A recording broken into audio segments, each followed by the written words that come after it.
My girlfriend came home cheerful from her birthday celebration, only to notice her bed had fewer belongings and a mysterious gift was lying there. Sup Reddit, my name is Tyler, and I'm 29 years old. What happened that evening when she came home will stay burned into my memory forever. The way she walked through that door like she owned every inch of the floor beneath her feet told me everything I needed to know before her mouth even opened to speak. The door clicked shut behind her with that familiar sound I'd heard thousands of times before.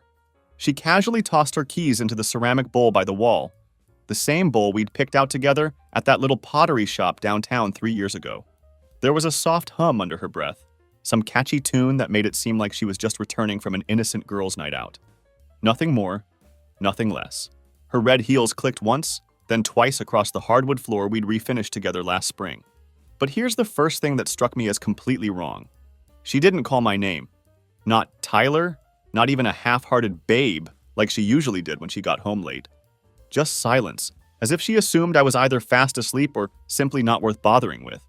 When her eyes caught sight of the empty couch, her smile snagged like a zipper on cheap fabric. It wasn't the letter that stopped her cold in her tracks. It was the fact that the living room was quiet, the lights were still on. But the couch where I usually waited up for her was completely empty. She looked at the coffee table first, scanning for something.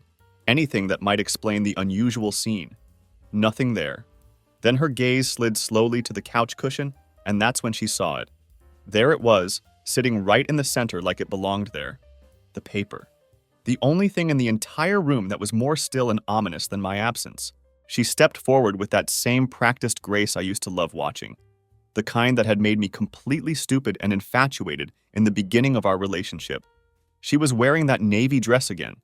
The same one she'd told me just last year made her feel overdressed and stiff, claiming it wasn't really her style. But somehow, mysteriously, it had become her go-to outfit for these unexplained mystery nights out. Her hair was still perfectly curled, neat and bouncy, and her lipstick remained flawless despite supposedly spending hours at dinner with friends. But I knew better now. I knew so much more than she realized. I was sitting in the hallway with all the lights turned off, positioned just far enough back in the darkness that I could see her clearly while remaining completely invisible to her. I wanted to watch this moment unfold. I needed to see it happen with my own eyes.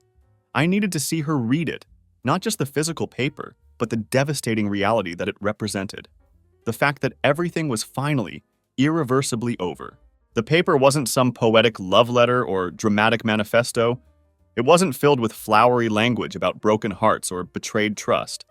No, what I had left for her was something far more devastating in its simplicity. It was a list. A cold, methodical compilation of facts that painted a picture she couldn't possibly deny or explain away. Timestamps from her phone records that didn't match the stories she'd told me. Gas station receipts from locations nowhere near where she claimed to be spending her evenings. Screenshots I'd taken from her cousin's private Instagram account, including one where she was tagged in a mirror selfie at some Airbnb that was over 4 hours away from our city. There was also a menu from that Italian restaurant she'd always claimed to be allergic to, but had somehow found time to review enthusiastically on Yelp under what she thought was an anonymous burner account. But the real kicker, the piece of evidence that tied everything together in a way that left no room for her usual explanations, was the photograph. It showed her sitting outside a trendy rooftop bar, her legs casually draped over a man's lap, laughing with her hand resting intimately on his chest. The image was crystal clear. He wasn't some blurry figure in the background that could be dismissed as a coincidence or misunderstanding. He was wearing a vintage bomber jacket, and I could clearly make out the initials embroidered on the chest that perfectly matched the name on a Venmo receipt I'd found in her purse. Kevin. Not some mysterious work friend she'd mentioned in passing. Not Jessica's cousin who supposedly needed emotional support. Not a casual group hangout buddy from her college days. Kevin. A real person with a real name who had been receiving real money from my wife for reasons she'd never bothered to explain. When she finally saw the letter sitting there on the couch, she didn't flinch the way I expected her to. She didn't gasp or drop her purse or show any of the shock that an innocent person might display when confronted with such serious accusations. Instead, she walked toward it with deliberate slowness, each step measured and careful, like she was approaching something she'd been expecting for quite some time. She picked up the paper with steady hands, and I watched her lips move silently as she read through each damning piece of evidence.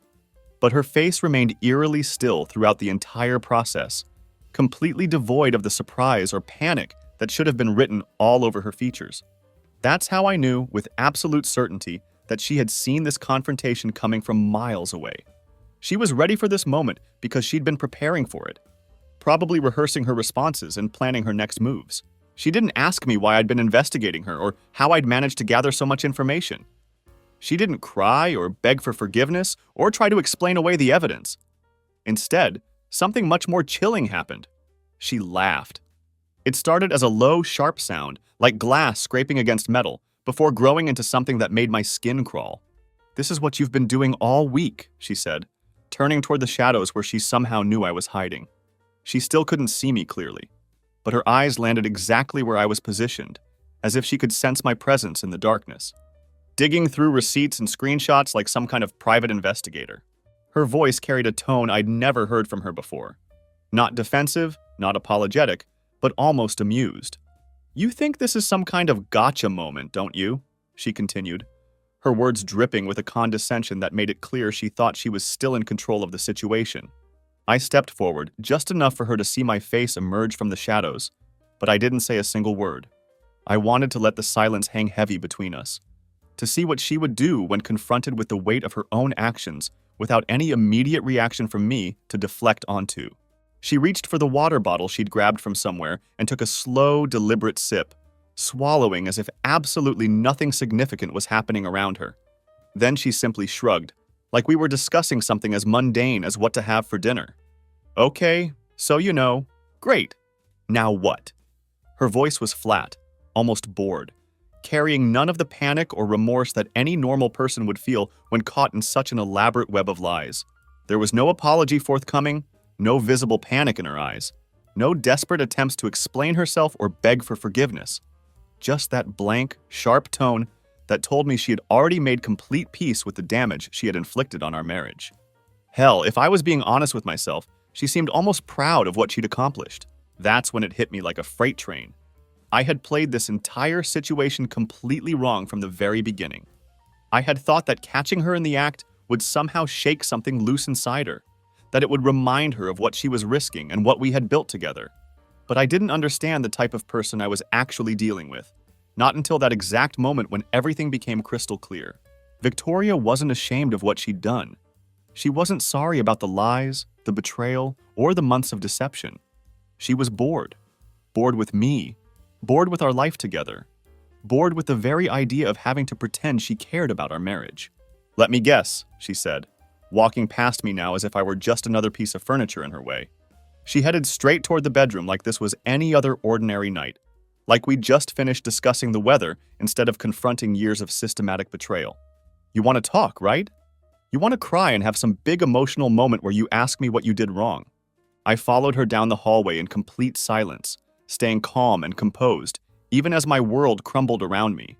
She opened the closet door and pulled out a weekend bag, the same one she'd used for her supposed girls' trips that I now realized had been cover stories for her rendezvous with Kevin. "That's the thing, Tyler," she said, her voice carrying a casualness that was more devastating than any screaming match could have been. "You didn't do anything wrong. You just didn't do enough." She began methodically packing clothes into the bag, each movement precise and practiced, like she'd been mentally preparing for this moment for weeks. "You're consistent. You're predictable. You're reliable," she continued, never once looking back at me as she spoke. But I needed more than that. I needed something that would make me feel alive again. There wasn't a single tremble in her voice, no trace of guilt or hesitation in her words. Just smooth, ice-cold honesty delivered with the same tone she might use to read facts from a spreadsheet during a business meeting. She was dismantling our entire relationship with the efficiency of someone canceling a subscription service. "You needed more," I repeated, the words feeling dry and foreign on my tongue as I tried to process what I was hearing. She didn't even have the courtesy to look back at me as she continued her packing. "I needed to feel something again, Tyler. Something real, something passionate, something that reminded me I was still alive." She zipped up the bag with finality, then turned to lock eyes with me for the first time since this conversation had begun. "And Kevin," she said, pausing just long enough to let his name hang in the air between us. "He made me feel alive." The way she said his name was like she was savoring a fine wine, like he was some kind of reward she'd earned for enduring the burden of being married to me. The way she said his name, like he was some kind of precious reward for enduring the terrible burden of being married to me, made something deep inside me unravel completely. But it didn't unravel in the way she probably hoped it would. I didn't scream at her or demand details about their relationship. I didn't break down or beg her to reconsider what she was throwing away. Instead, I walked calmly to the front door, opened it wide, and stepped aside. "Then go feel it somewhere else," I said, my voice steady and final. And she did exactly that. Just like that, without any hesitation or second thoughts, she walked past me with her heels clicking against the floor like applause for her own performance. The sound echoed through the house as she made her grand exit, and then the door shut behind her with a finality that seemed to change the very atmosphere of our home.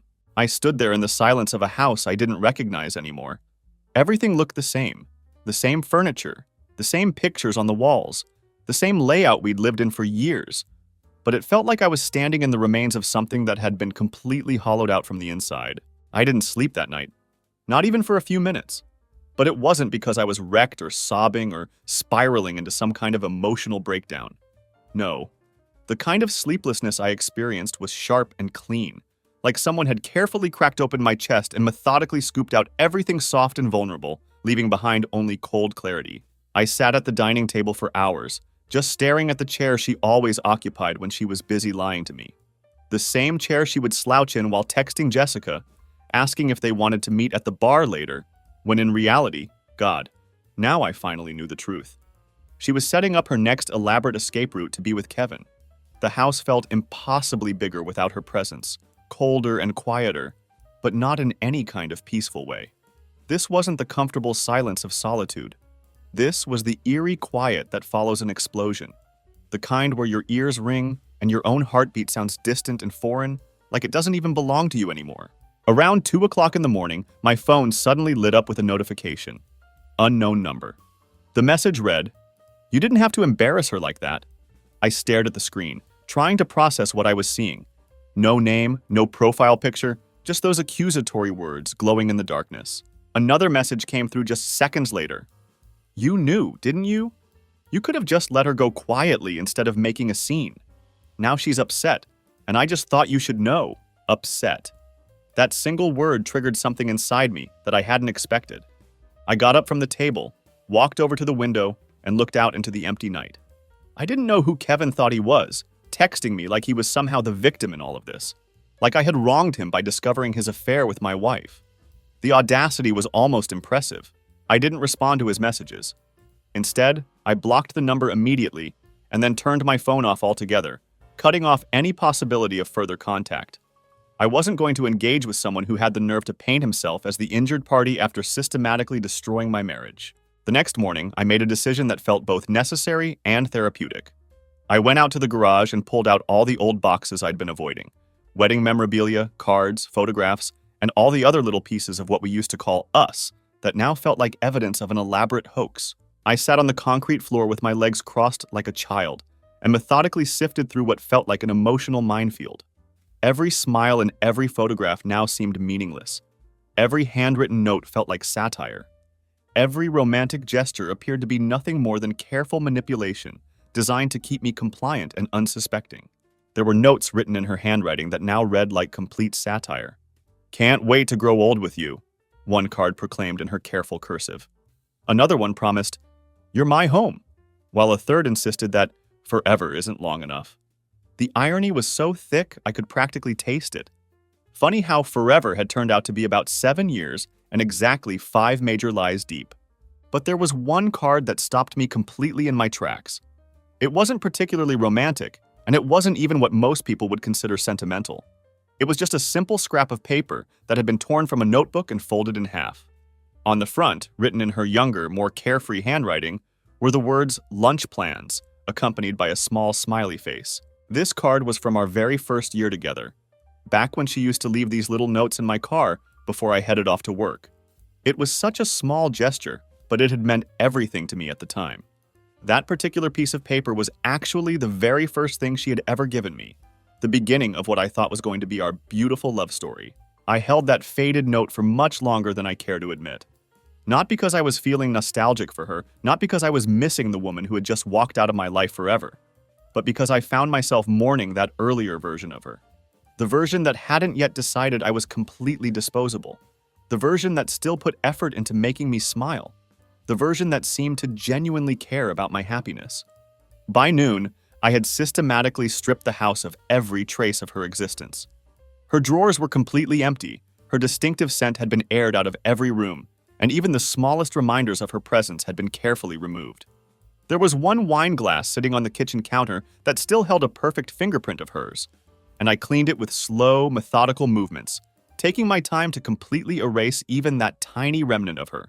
The process of removing her from our shared space felt mechanical, but it was absolutely necessary for my sanity. I needed to reclaim this house as mine alone, to transform it from a place where we had lived together into a space where I could begin to heal. Then, around 5 o'clock in the evening, there was a knock at the door that I definitely wasn't expecting. When I opened it, there she was again, Victoria, wearing the same navy dress but with a different coat, still carrying herself with that same confident look that said, "I've already decided exactly how this conversation is going to go." I didn't say a single word. I just stood there and waited to see what new performance she had prepared for me. "Are you seriously not going to talk to me?" she asked, her voice carrying a tone of disbelief, as if my silence was somehow unreasonable given everything that had happened between us. I tilted my head slightly and looked at her. "You said everything you needed to say when you walked out that door last night."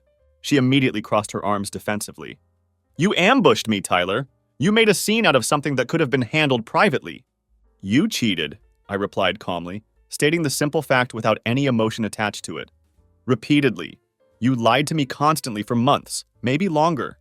And when I finally confronted you with proof, you treated the whole situation like I was the one with the problem." "That's not fair," she snapped, her eyes narrowing with the kind of anger that comes from being held accountable for your actions. "You don't even understand why any of this happened in the first place." "I don't care why," I said, and those 4 words seemed to stun her completely. I watched her blink twice, the rhythm of whatever argument she had prepared completely thrown off by my refusal to engage with her justifications.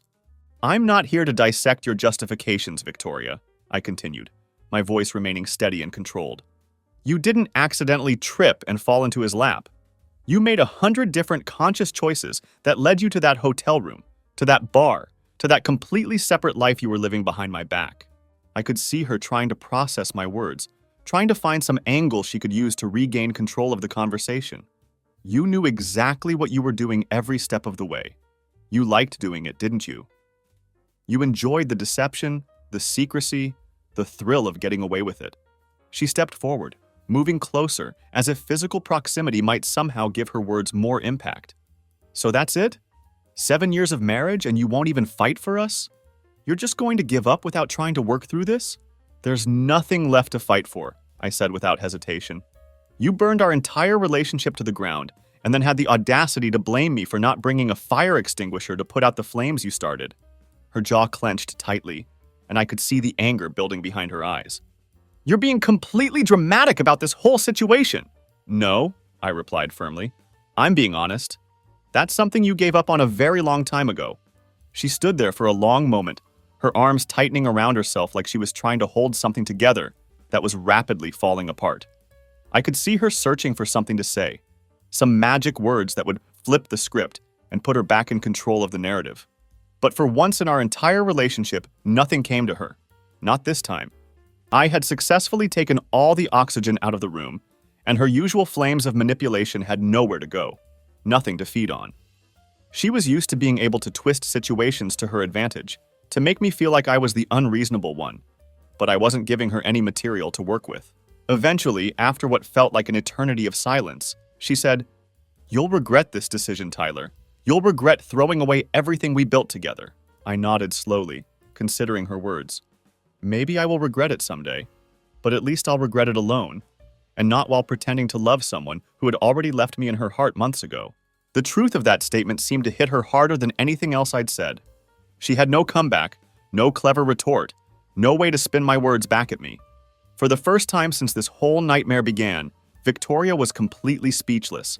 She turned around and walked away from my door, and this time I didn't watch her go. I simply closed the door and turned back to my empty house, finally understanding that the woman I thought I had married had never really existed in the first place.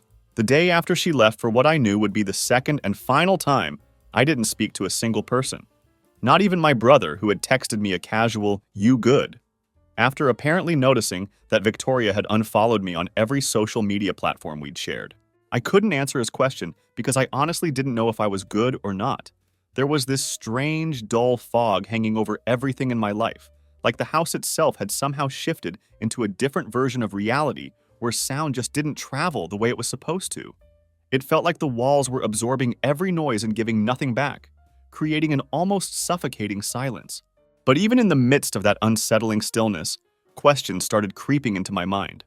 Not the loud, demanding kind of questions that shout for immediate attention, but the quiet ones that whisper persistently in the background. What if you had noticed the signs earlier?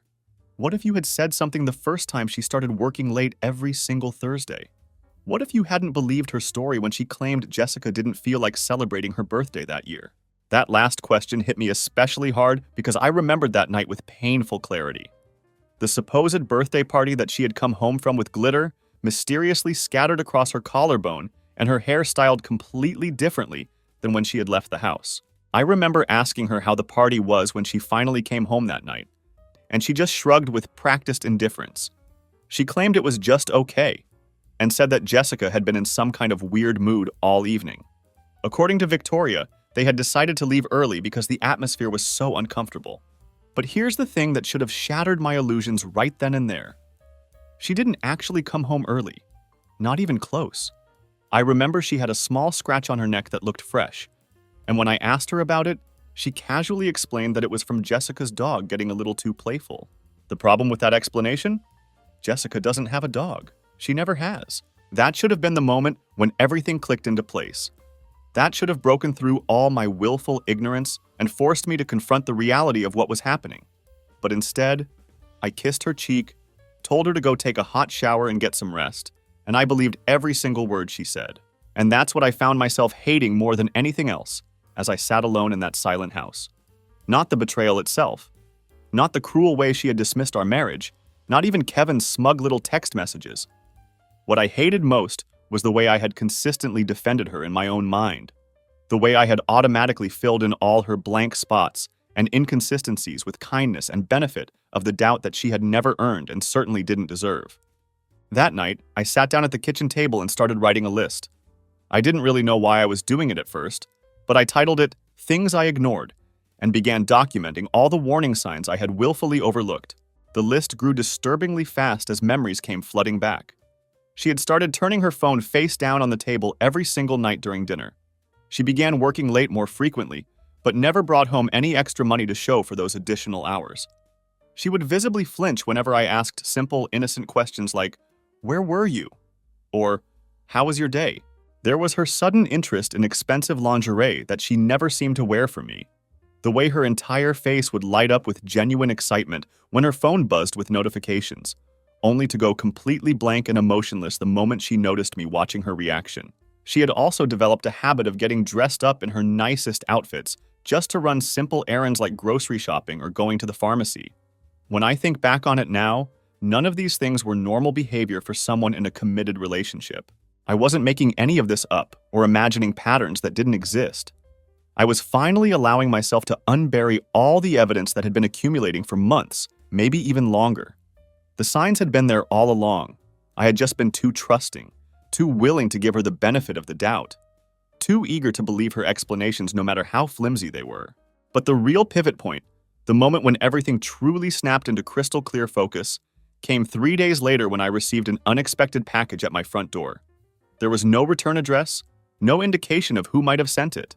Inside the unmarked box was a man's watch, expensive, sophisticated, and definitely not mine. I had never seen it before in my life. Underneath the watch was a folded piece of paper with a handwritten note that read, "Thought this belonged to your girl. Found it under the bed. Sorry, man." There was no name attached to the note, nothing else that might identify the sender. But the handwriting was jagged, angry, and raw, the kind of penmanship that comes from someone writing while emotionally agitated. I stared at that watch for a full 15 minutes before the significance of what I was looking at truly registered in my mind. This package had to have come from Kevin. There was no other logical explanation. But why would he send me something that belonged to Victoria unless she had been playing him too? That's when a different kind of anger began to surface. Not the shaking, primal rage that makes you want to scream into a pillow, but something much colder, more measured, and infinitely more clear-headed. I finally understood that Victoria wasn't just disloyal or unfaithful. She was genuinely dangerous in a way I had never fully comprehended. She had been feeding people lies like it was just another part of her daily routine, as natural and automatic as brushing her teeth in the morning or drinking her coffee. She treated deception like a skill she had mastered, something she could deploy whenever it suited her purposes. The fact that Kevin of all people, had felt burned and betrayed enough to mail me concrete proof of her infidelity told me everything I needed to know about the scope of her manipulation. He wasn't just some casual side piece who understood his place in her life. No, he had genuinely believed he was the main event, the real relationship, the person she was going to choose in the end. She had somehow managed to twist both of us around her fingers at the same time, making each of us believe that we were the lucky one, the chosen one, the man who had won her heart. We were both living under the delusion that we should feel grateful and fortunate to have been selected by someone as desirable as Victoria. So I made another list, this one titled, Things I Know Now. The first item was that she had never loved me the way I had loved her, completely honestly with my whole heart. The second was that trust might not be a weakness, but ignoring repeatedly broken trust absolutely was. Third, that genuine love simply cannot survive without mutual respect, and she had lost all respect for me long before I had even noticed it was missing. Fourth, I wrote that I deserved better than what she had given me, and I still deserved better now. And finally, that healing from someone like Victoria wasn't about finding closure or understanding her motivations. It was about accepting the truth, one painful revelation at a time. I folded that list carefully and taped it to the inside of my bathroom mirror, positioning it so that I would see it every single morning when I got ready for the day. I didn't need motivational posters or inspirational quotes or advice from well-meaning friends. What I needed was the truth, my truth, staring back at me every day as a reminder of how far I had come and how much I had learned. That's how you begin to heal from a person like Victoria. You don't try to understand their twisted logic or make excuses for their behavior. You don't waste energy trying to figure out what you could have done differently. You simply face the truth, one uncomfortable fact at a time, until you've built up enough clarity and strength to move forward. The worst part of this entire experience wasn't even what she had done to me. It was how effortlessly easy it had been for her to do it. The way she had scheduled her betrayal like it was just another appointment to pencil in between lunch and her yoga class. The casual way she had walked out that door without ever once looking back, as if discarding 7 years of marriage was no more significant than throwing away yesterday's newspaper. I had expected that moment, watching her leave for good, to be when I would finally shatter into a million pieces. But I didn't break down then. Not when she was actually leaving. It was 4 nights later, when I reached over in my sleep and touched the cold, empty sheets where she used to lie, that I finally cracked. But even then, it wasn't because I missed her presence or longed for her to come back. It was because I suddenly realized with devastating clarity that the woman I thought I had loved and married didn't actually exist. She had been an invention, a carefully crafted version of herself that she had tailored specifically for me. She had played a role. Sweet, clever, a little sarcastic, always acting like she wouldn't hurt a fly. And I had fallen in love with the performance rather than the person. I hadn't lost a wife in the traditional sense. I had lost a performance, an elaborate act that had been carefully maintained for years. The real Victoria, the one who could cheat without conscience, lie without effort, and discard people like used tissues, had probably been there all along, hidden beneath the character she played for my benefit. I spent the following morning trying to rebuild my daily schedule like I was fixing a broken engine, piece by piece.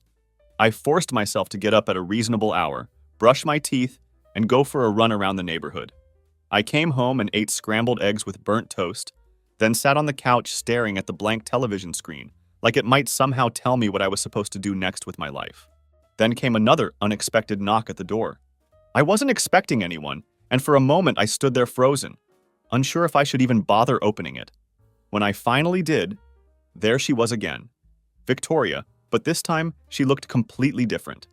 Instead of the navy dress that had become her uniform for deception, she was wearing a casual hoodie and leggings, like she thought that dressing down would somehow make her appear more genuine and authentic. Like stripping away the glamorous facade would magically make her sins shrink into something more forgivable and understandable. She didn't say anything at first, just looked past me as if she was trying to see whether the house still remembered her presence, whether our shared space still held any traces of the life we had built together. "I forgot a few things," she said quietly, her voice lacking the confident edge it had carried during our previous encounters. "You didn't forget anything," I replied without hesitation. "You left them behind on purpose."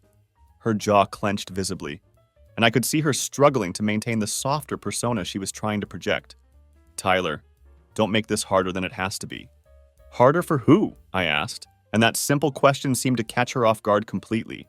She looked away and walked past me without being formally invited inside. I didn't try to stop her.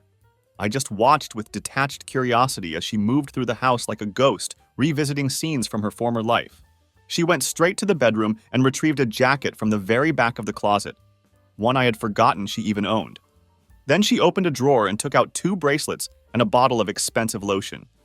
She wasn't crying or apologizing or showing any signs of genuine remorse.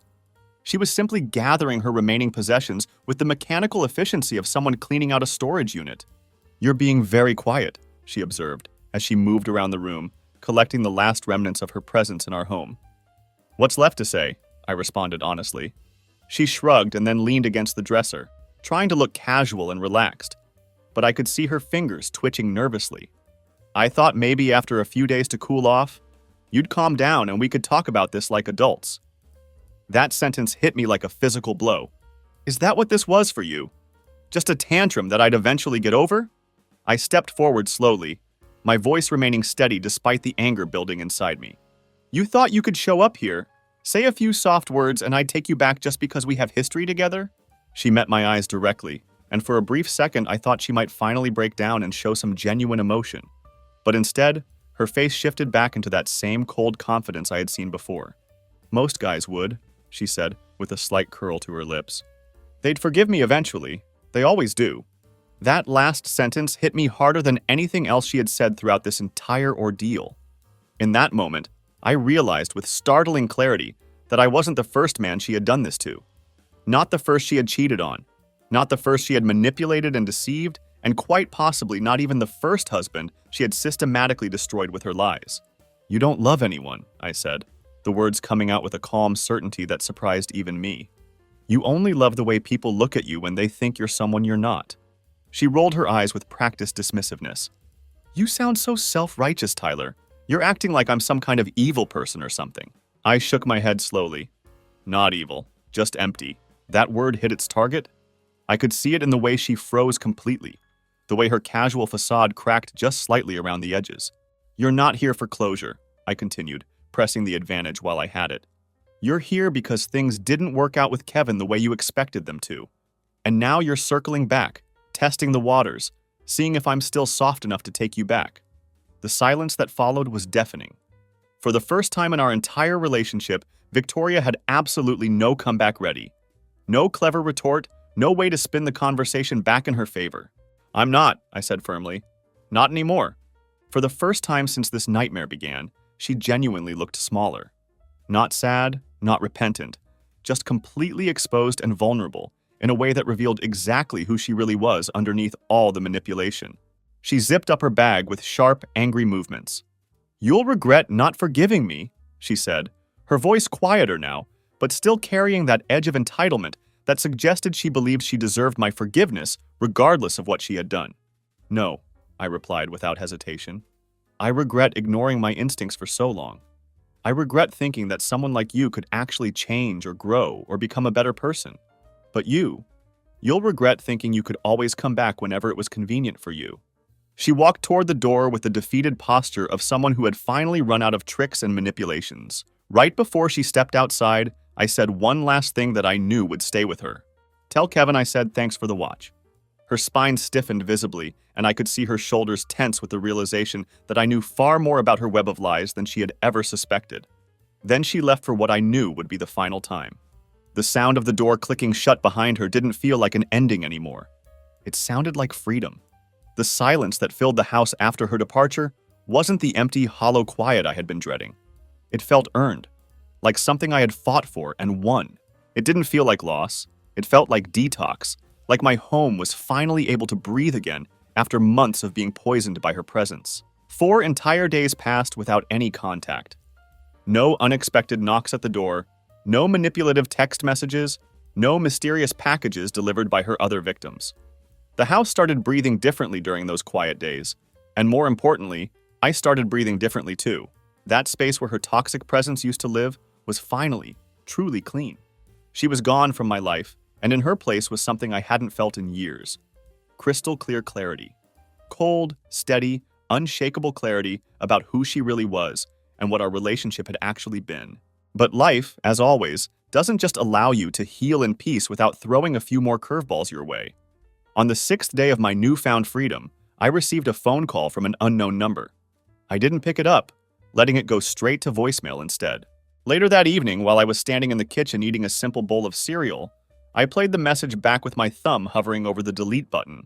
"Hey Tyler, it's Jessica," the voice began, and I immediately recognized Victoria's so-called best friend. I know it's probably weird hearing from me, but I just wanted you to know that I didn't know about any of this. Victoria dragged me into it after the fact, using me as cover for her lies. I only found out about Kevin about a week ago when well, it doesn't really matter now. Just wanted you to know she's not doing so great right now. I don't think she expected you to actually walk away like that. Anyway, I'm sorry for everything that happened. Call me if you ever want to talk. I stared at the wall for a long time after listening to that voicemail. Not because I was tempted to call Jessica back or get drawn into whatever drama Victoria was creating now, but because even at this point, even after everything that had happened, Victoria was still trying to maintain some kind of presence in my orbit. She was just doing it from a distance now. The message was clearly an attempt to stay connected to my healing process, to insert herself into my recovery in some way. She was apparently unraveling without me, and somehow that was supposed to become my problem to solve. But I had learned my lesson about letting other people's emotional chaos become my responsibility. I didn't call Jessica back. I wasn't going to allow my healing journey to transform into Victoria's therapy session, and I certainly wasn't going to let myself get pulled back into the drama that seemed to follow her everywhere she went. Instead, I started putting things away. Not just Victoria's remaining belongings, but my own emotional ghosts as well. I took down the wedding photo that had been hanging in the hallway for 7 years. The one where she had her head leaning on my shoulder with her eyes half closed, like she was already bored with the whole ceremony even as it was happening. That photo had been displayed prominently for all those years, but I realized I hadn't actually really looked at it, in at least 6 years. It had just become part of the background, invisible wallpaper that I walked past every day without seeing. I packed it carefully in a box that I labeled "Not Mine Anymore," and then started filling that container with other remnants of our shared life. There were gifts she had given me that I had never really wanted, books we had bought together but never actually read, a scarf she claimed she desperately needed but had never worn even once. I found birthday cards she had signed with lazy, careless hearts drawn in whatever pen happened to be handy. There was a coffee mug with "Wifey" printed on it in cutesy letters that now seemed almost satirical. All of it went into the box. The process felt less like erasing a marriage and more like cleaning up the scene of a crime. I was removing evidence of deception, clearing away the props from an elaborate performance that had lasted far too long. Midway through this therapeutic purge, I discovered something that stopped me cold. Tucked inside a drawer in the hallway desk was a notebook, one of Victoria's that I didn't even recognize. It had her distinctive handwriting throughout, but it was written in the fast, jagged cursive she used when she was lying in a hurry and needed to get her story straight quickly. The first page I opened to read, "He's starting to notice. Need to be more careful." I turned to the next page with growing dread and found, "Kevin said we should stop, but I think he's just scared of being found out." Another page revealed, "Tyler's being sweet again." It almost made me feel bad. That particular entry didn't just sting. It ignited something deep inside me that burned hotter than simple anger. She had been documenting her betrayal in real time, recording her emotional gymnastics and moral compromises like she was keeping score in some twisted game. This wasn't a personal journal where someone might work through complicated feelings. This was a strategic planning document, a place where she recorded her manipulations and justified why it was perfectly acceptable to systematically destroy a man while acting like he had handed her the matches to burn down their life together. I closed the notebook carefully and didn't throw it away or burn it in some dramatic gesture. Instead, I locked it securely in the safe because I wanted to keep a permanent reminder. Not a reminder of Victoria herself, but a reminder of how far gone I had allowed myself to become.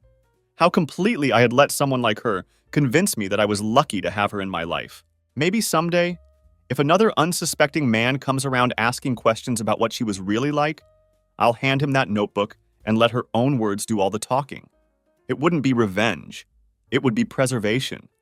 It would be protecting someone else from making the same mistakes I had made. Later that night, I made a decision that felt both simple and revolutionary. I took myself out for dinner, a table for one at a decent steakhouse across town. I ordered a perfectly cooked steak and a glass of good whiskey, and I left my phone in the car. No distractions, no lies to untangle, no constant anxiety about what Victoria might be doing or who she might be with. For the first time in longer than I could remember, I chewed my food slowly and actually tasted everything. I savored each bite, each sip, each moment of genuine peace. I discovered that freedom has its own distinctive flavor, something I had forgotten during all those years of walking on eggshells and second-guessing my own instincts. There's something strange that happens when you finally start healing from a toxic relationship. You stop desperately hoping for closure from the other person, and instead, you begin closing the door yourself. You stop waiting for them to validate your feelings or acknowledge the damage they caused, and you start taking control of your own narrative. About a week after I found Victoria's war diary of deception, I started waking up earlier than I had in years. My sleep became cleaner and more restful. No more tossing and turning. No more nightmares about confrontations or betrayals. Just quiet, peaceful mornings followed by coffee that didn't go cold while I sat staring blankly at the wall, paralyzed by the weight of my own thoughts. I began noticing and rediscovering things I used to genuinely love before Victoria became the lens through which I filtered every experience. I started playing music in the morning again, taking long walks with no particular destination in mind, and picking up books just because the covers looked interesting. These were simple pleasures I hadn't indulged in for years. Somehow, without me even realizing it was happening, Victoria had gradually become the filter through which I experienced everything in my life. And the moment I finally ripped that distorted lens away, I realized just how much of my authentic self I had unconsciously edited out to accommodate her moods, her lies, and her constant need for attention and drama. The rediscovery felt incredibly good, like coming home to myself after a long and exhausting journey. Until I happened to see her car parked 3 blocks away from my house. I almost missed it entirely because it was tucked behind a neighbor's large truck, positioned as if she thought I wouldn't notice it if she was careful about the angle.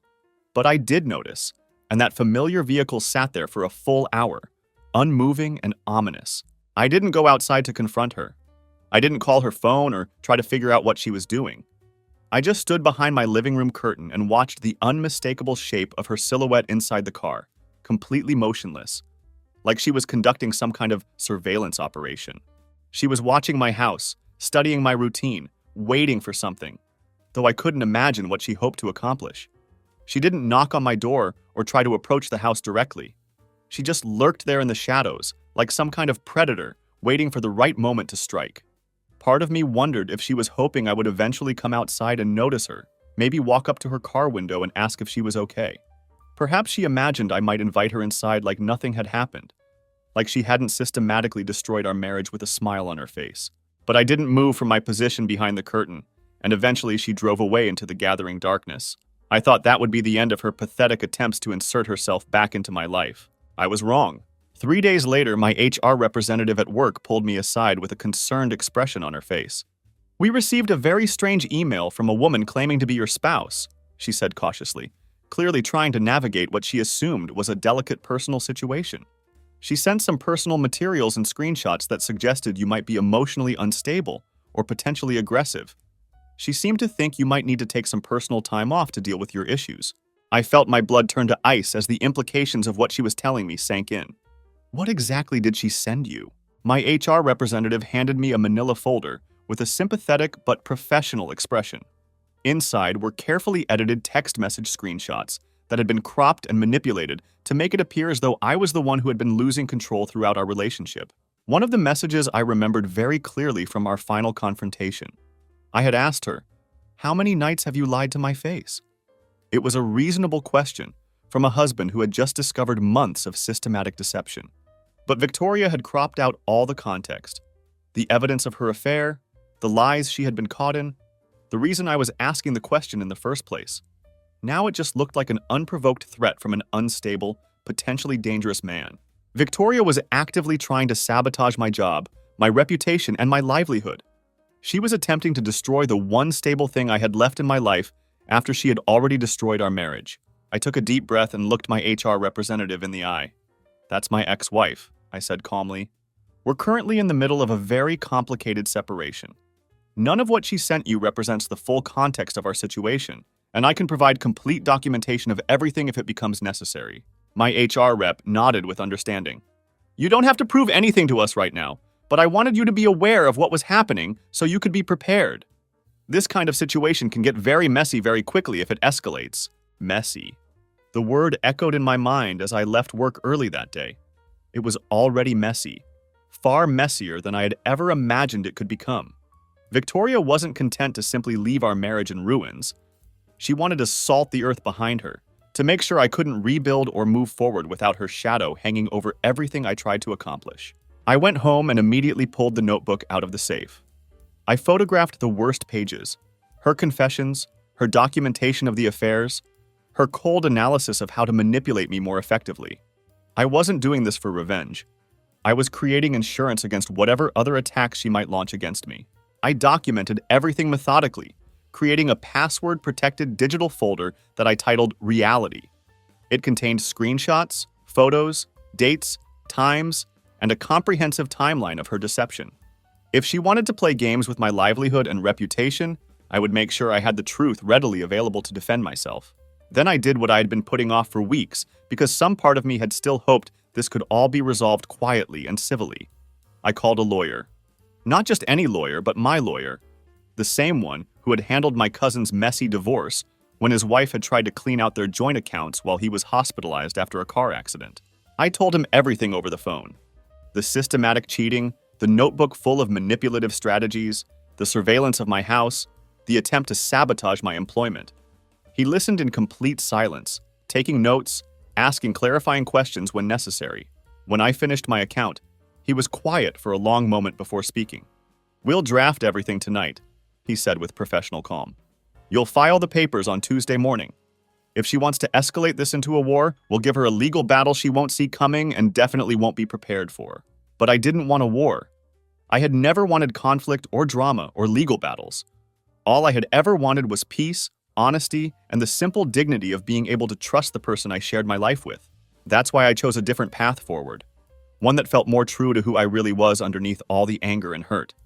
I made one final move that weekend, one last attempt to end this nightmare on my own terms. I wrote Victoria an email that was short, measured, and completely devoid of emotion. The message read, "Victoria, I'm aware of the email you sent to my employer. I've documented everything, including your journal entries, your surveillance visits, and all of your communications with me and others. This is your final warning. Do not contact me, my workplace, or anyone connected to me again. If you do, I will file a restraining order and pursue every legal consequence available to me. We are done. Tyler." No greeting, no polite pleasantries, no goodbye. Just the facts and the consequences, delivered with the same calm efficiency I might use to cancel a subscription service. Because when someone burns your house down with you still inside it, you don't invite them back to plant flowers in the ashes. You rebuild without them, and you make sure they can never get close enough to strike a match again. Filing for divorce wasn't the dramatic courtroom scene you see in movies with heated arguments and emotional outbursts. It was simply paperwork, signatures, quiet rooms filled with stiff manila folders, and the methodical dismantling of what we had once built together with our bare hands. But despite its mundane appearance, the process felt monumentally significant, like taking an axe to the foundation of a house that had required years of careful construction. My lawyer Evan was a stoic man who was comfortable with silence and skilled at reading between the lines of human drama. He slid the divorce papers across his polished conference table and said, "Once these documents are filed, it's just a matter of time. Don't let her bait you into any confrontations. She will try, because that's what people like her do when they're losing control."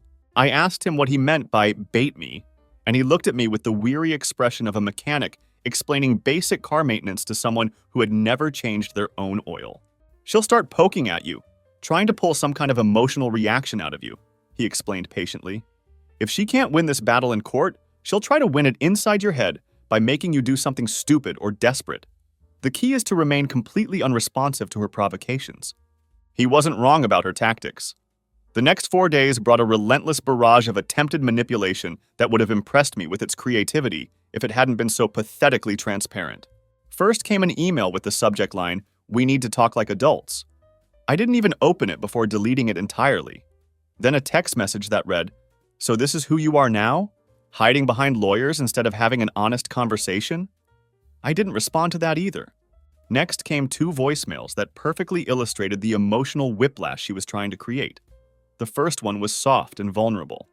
"I miss your steadiness, Tyler. No one else makes me feel safe the way you do. I know I made mistakes, but can't we work through this together?" The second voicemail, left just 3 hours later, was filled with venom. "I hope someone cheats on you someday. Maybe then you'll understand what it's like to feel neglected and unappreciated.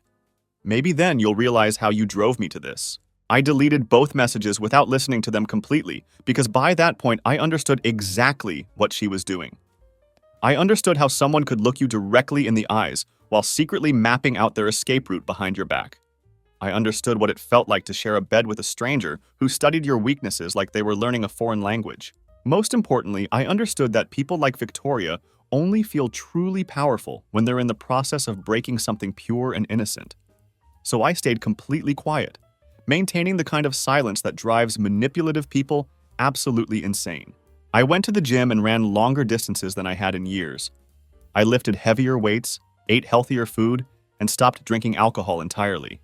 I was rebuilding myself from the ground up, becoming stronger and more focused than I had been in a very long time. One evening, while walking through downtown, I passed by the restaurant where we had celebrated our 4th anniversary. That was the night she had cried because I had forgotten to make a reservation, claiming that my oversight made her feel unimportant and unloved. I remembered how I had panicked and run down the street, desperately searching for another restaurant that might have space for us. I had begged the hostess at a small Italian place to squeeze us in, even though they were completely booked. We ended up eating in a dimly lit corner booth, and Victoria had held my hand across the table like I had just saved her from drowning. I remembered thinking that night, "She's so emotional, so raw, so honest about her feelings. I'm lucky to have someone who cares this much about the small details of our relationship." Now I knew exactly what that performance had really been. Everything she did had a calculated purpose behind it. If she cried, it was to manipulate my emotions and make me feel guilty. If she laughed, it was to disarm my suspicions and make me lower my guard. And when she kissed me, it wasn't genuine affection. It was just maintenance, just enough emotional connection to keep the wheels of deception turning smoothly. But here's the surprising part. I wasn't angry anymore. That burning rage that had consumed me during the first few days after discovering her betrayal had completely burned itself out. I was simply done with her, done with the drama, done with trying to understand the incomprehensible logic of someone who treated love like a performance art project. You don't rebuild your life with someone like Victoria. You don't try to rehabilitate them or drag them into couples therapy, hoping they'll have some kind of miraculous revelation about their behavior. You simply walk away and let them rot in the echo chamber of their own destructive decisions. The next curveball came from a completely unexpected source. Kevin. Yes, that Kevin. The same man who had been sleeping with my wife and sending me anonymous packages. He reached out to me through yet another burner account, since his real social media profiles must have been blocked. His message read, "I didn't know she was still married, man. She told me you were abusive and controlling. She said that you had cheated on her first, and that she was stuck in the divorce process because of your threats and manipulations. She made it sound like she feared for her safety whenever she was around you." I stared at that message for a long time, processing the implications of what he was telling me. I briefly considered responding with a detailed explanation of the truth, sending him screenshots from Victoria's notebook, voice recordings of our conversations, and all the evidence I had carefully documented about her systematic deception. But then I realized something important. He already knew the truth, at least on some level. Maybe he didn't know all the specific details. Maybe he didn't have the complete picture, but he knew enough to feel ashamed about his role in destroying my marriage. So instead of writing a long, detailed response, I composed just one simple sentence. "Now you do." Then I blocked his account permanently. The cleanup of Victoria's lies and manipulations wasn't my responsibility anymore. I hadn't started the fire that was currently burning down multiple people's lives, so I wasn't going to waste my energy trying to put out the flames she had set. I was focused entirely on making sure I never got pulled back into her destructive orbit. That night, I opened the bedroom window wide and let the cold, sharp winter air flow into the room. The temperature was bracing and clean, the way truth feels when you finally stop lying to yourself about someone's character and motivations. I stood there for a long time, just breathing deeply and letting the fresh air clear out the last remnants of the toxic atmosphere that had been poisoning my home for months. Sometimes, surviving someone like Victoria isn't about fighting back or getting revenge or trying to expose their lies to the world. Sometimes it's simply about never allowing them to pull you underwater again. There's a particular kind of peace that doesn't come from music or distractions or even professional therapy. It comes from pure survival, from looking back at a complete disaster and realizing that not only did you manage to crawl out of the wreckage with your dignity intact, but you never have to go back inside that burning building again. I started doing things that I used to actively avoid during my marriage. Simple activities that had somehow become associated with loneliness or social failure in my mind. I went grocery shopping by myself on Saturday afternoons, attended movies alone without feeling self-conscious, and sat at small cafes on weekend mornings just watching people pass by on the sidewalk. All of those activities used to feel pathetic and depressing to me, like admissions of personal failure. But now they felt like pure freedom. There were no more fake smiles to maintain, no more lies to carefully navigate around, no more constant tension in my chest as I wondered if Victoria was already halfway gone again, planning her next escape. She never replied to my final email, never acknowledged the divorce papers that had been served, never attempted to contact me through official legal channels. But I knew she had received everything because my lawyer confirmed delivery of all the documents. Yet somehow, despite the official silence, I still found myself bracing for one final explosive confrontation. That's how deeply life with Victoria had rewired my nervous system. I was always expecting the next bomb to drop, always scanning the horizon for the next crisis, even when the skies had cleared completely. The final impact did come, but not in the way I had anticipated. It came in the form of her mother showing up at my front door completely unannounced on a quiet Tuesday morning, holding a small cardboard box in her manicured hands. I hadn't seen Patricia since our wedding day, which felt like it had happened in another lifetime. She was a clean-cut woman who always appeared perfectly poised, the type of person who spoke softly but managed to leave a trail of subtle judgment embedded in every carefully chosen word. I opened the door only halfway, unsure of what she could possibly be doing at my house or what she hoped to accomplish with this unexpected visit. "Tyler," she said, her tone wrapped in what sounded like false sympathy, the kind of manufactured concern that people use when they're trying to manipulate a situation. "I'm so sorry to come by unannounced like this." I didn't respond, just stood there and waited to see what performance she was about to deliver.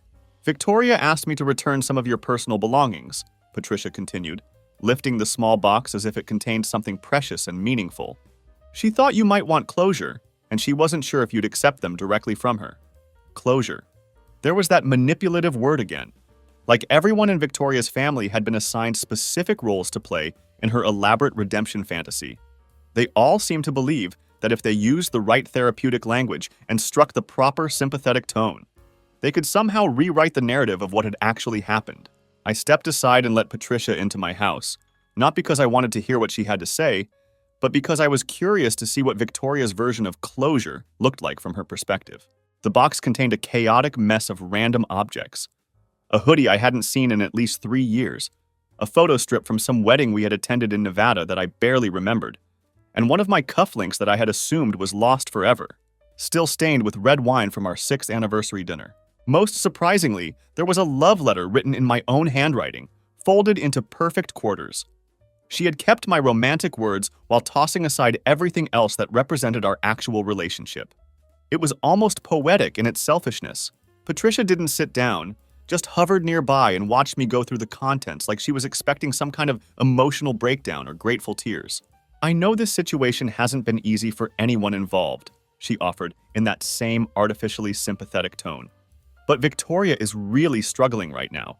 She's not eating properly, she's lost her job, and she's not herself." I looked up from the box and met her eyes directly. "Yeah, that sounds about right."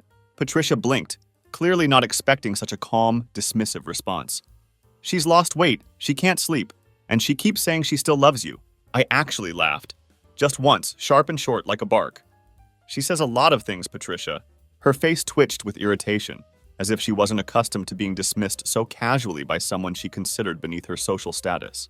She told me she regrets everything that happened, Patricia added, trying a different approach. She knows she made mistakes, but she wants to make things right.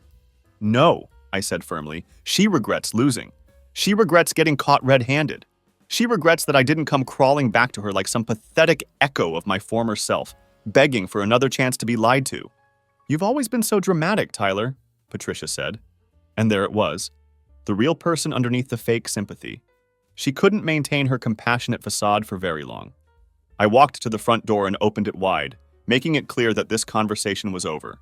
Let Victoria know that the next time she sends a messenger to my house, I'll have a court order waiting for them. Patricia huffed and gathered herself up with the wounded dignity of someone who had expected this visit to go very differently. She clearly had more rehearsed speeches prepared, but I wasn't interested in hearing any of them. She left the box behind when she departed, probably assuming I would treasure these random objects as sacred relics of our destroyed marriage. Instead, I carried the entire thing out to the garage and left it there, unopened and ignored. I wasn't about to start treating Victoria's leftover lies like precious mementos worth preserving. That night, I pulled out the final list I had been keeping under my pillow, the one I hadn't looked at in several days. I added one more line to it: never mistake chaos for love again. Because that's exactly what Victoria had been from the very beginning. Beautiful, addictive, destructive chaos. For years, I had confused the drama and intensity of her unpredictable behavior with passion and deep emotional connection. But chaos isn't a soulmate or a romantic adventure. It's a warning sign that I had finally learned to recognize and heed. There's something that nobody ever tells you about the aftermath of a relationship like this. It's not the dramatic movie version where the betrayed husband burns her photographs while staring out a rain-streaked window, crying into a glass of whiskey. The real aftermath is much quieter, more mundane, and surprisingly peaceful. Genuine healing happens in the most ordinary moments. While you're heating up leftovers in the microwave, folding laundry on a Sunday afternoon, or sitting in traffic during your morning commute. It happens during those unremarkable moments when you suddenly realize you haven't checked your phone in hours to see if she's tried to contact you because she hasn't.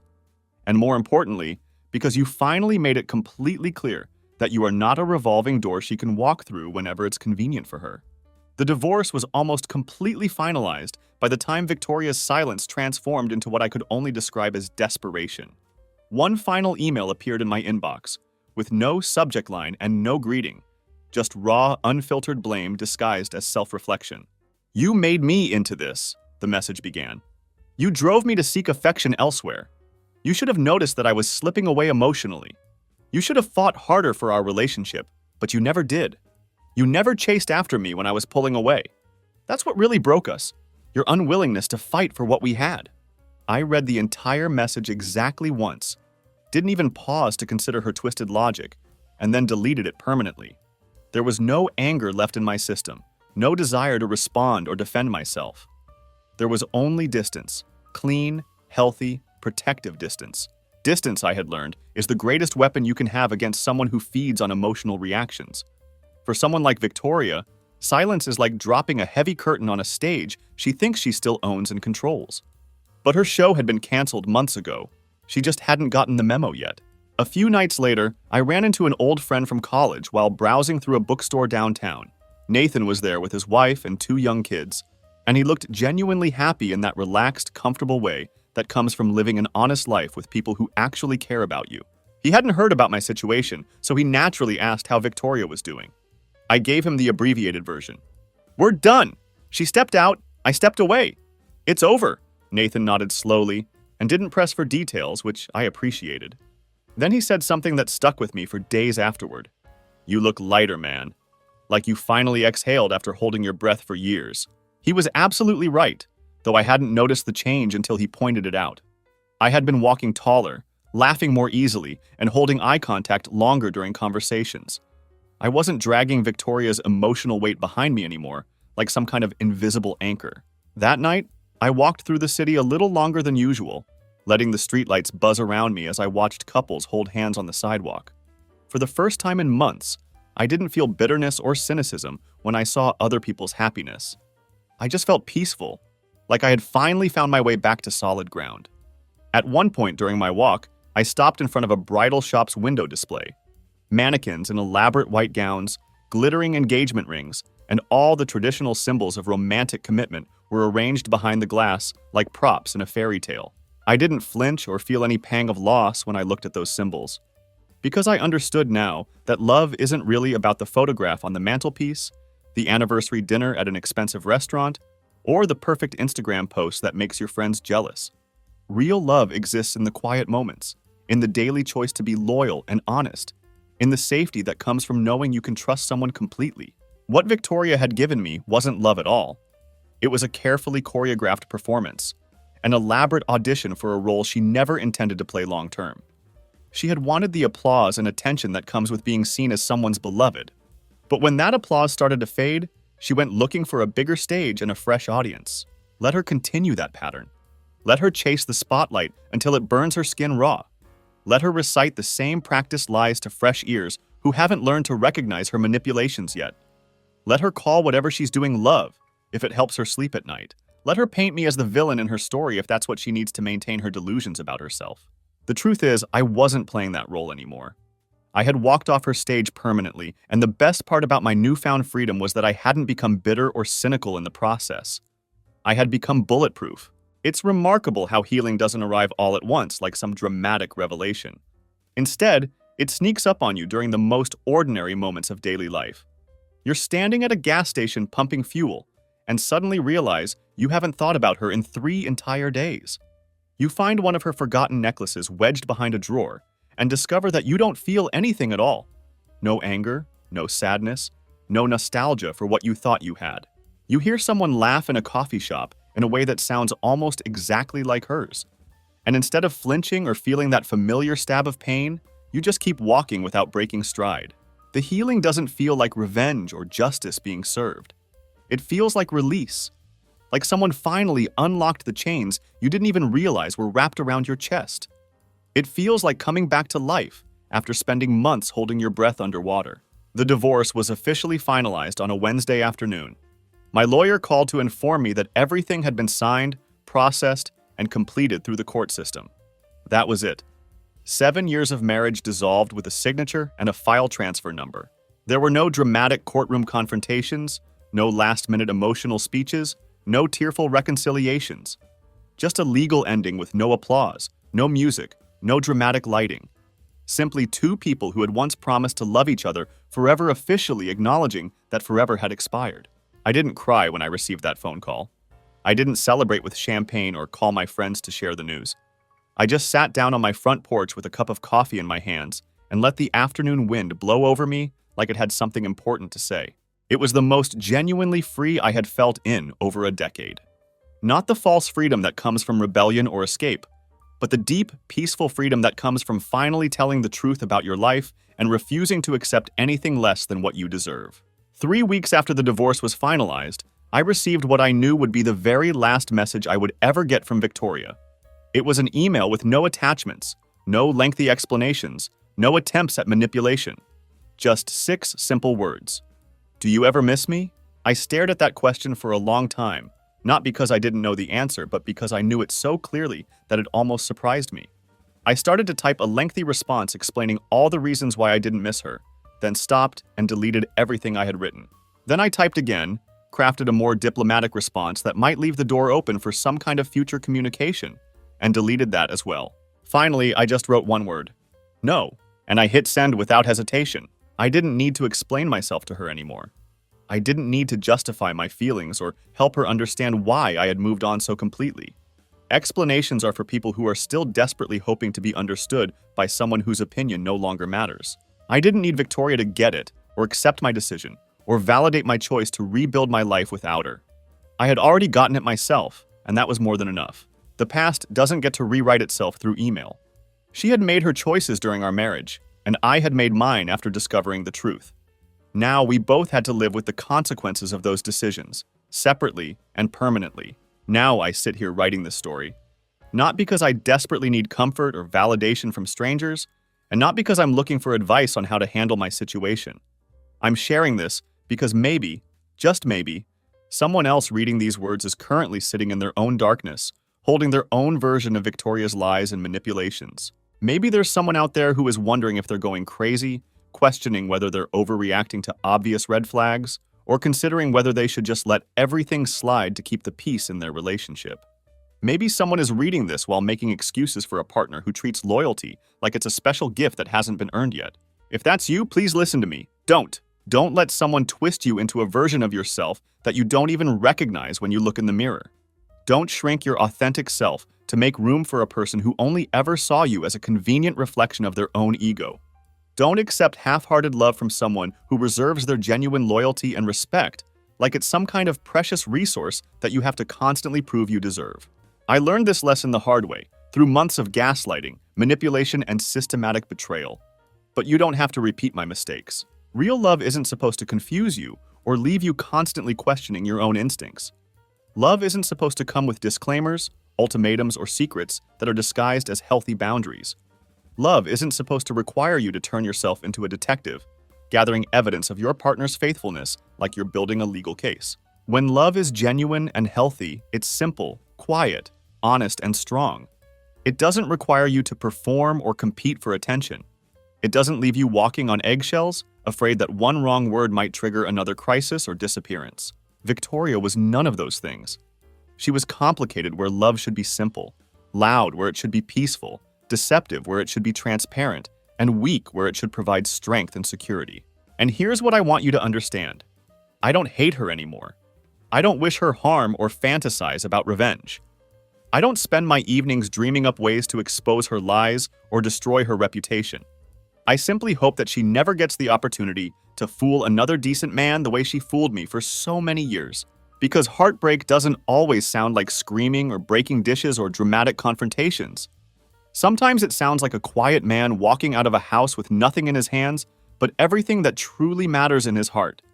His dignity, his self-respect, and his hard-won wisdom finally, completely his again. I didn't lose Victoria when our marriage ended. I escaped from her. And along the way, I found something far more valuable than what I had lost. I found myself again. The man who had existed before her manipulation, before her lies, before her systematic erosion of my confidence and intuition. The man who knew what he deserved and wasn't afraid to walk away when he wasn't getting it. The man who understood that being alone was infinitely better than being with someone who made him feel alone even when they were in the same room. That man had been buried under years of gaslighting and false promises, but he hadn't been destroyed. He had just been waiting patiently for me to remember who I was before I met someone who convinced me I was lucky to accept whatever scraps of affection she was willing to throw my way. Recovery isn't about finding someone new to fill the empty space that a toxic person left behind. It's about realizing that the space was never really empty. It was just occupied by someone who had no right to be there in the first place. It's about understanding that you don't need another person to complete you or validate your worth. You just need to stop allowing the wrong people to convince you that you're incomplete without them. Victoria taught me what love isn't, and that turned out to be just as valuable as learning what love actually is. She showed me exactly what I will never accept again, what red flags I will never ignore again, and what kind of person I will never allow into my life again. And for that education, as painful as it was, I am genuinely grateful. Because now I know the difference between real gold and fool's gold. Now I can spot authentic love from a mile away, and I can also identify its cheap imitations just as quickly. The next woman who earns my trust will be someone who understands that love is a verb, not just a feeling. Someone who knows that commitment means showing up consistently, not just when it's convenient or exciting. Someone who treats our relationship like a garden that needs daily tending, not like a performance that only requires occasional appearances.